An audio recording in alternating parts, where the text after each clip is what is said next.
So I have a little bit of rant today. Don't mind my pimple.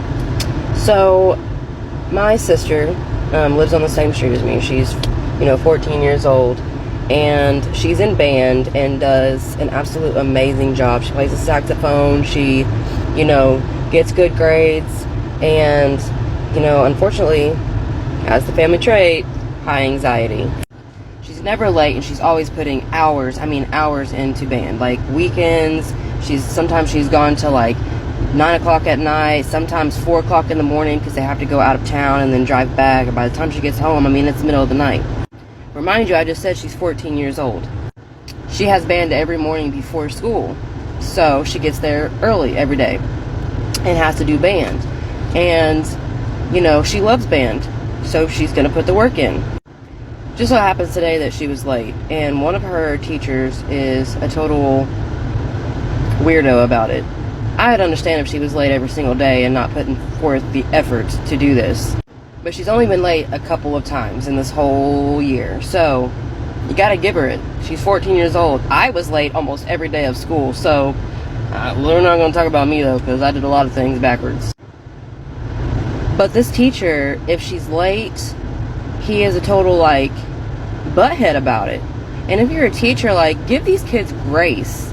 This is high school. This is meant to be educational, but also fun. Don't steal these kids' joy, because when they get out into this real world, it's gonna do that for them, and why break that down before they even get a chance to get out there and live? So, instead of if you're a teacher and you have kids that are late, talk to them, see what's going on. If they're late all the time, if they're late every once in a blue moon, give them grace and be like, hey, good to see you, I'm glad you made it. Treat them like you love them, treat them like they're yours, treat them like you care about them. That's what you went into the job for, right?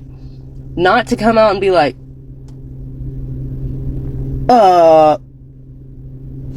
and literally he does all that weird stuff, puts her on blast in front of the whole class.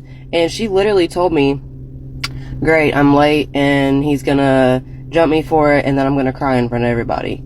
She's a crier. She has high anxiety, and you put her on blast and she might cry, and that's not fair to her. So, I gave her the sister pep talk and was like, don't let nobody steal your joy. He's just a teacher.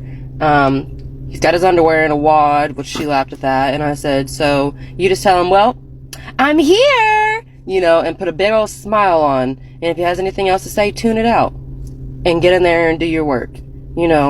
Teachers, do better.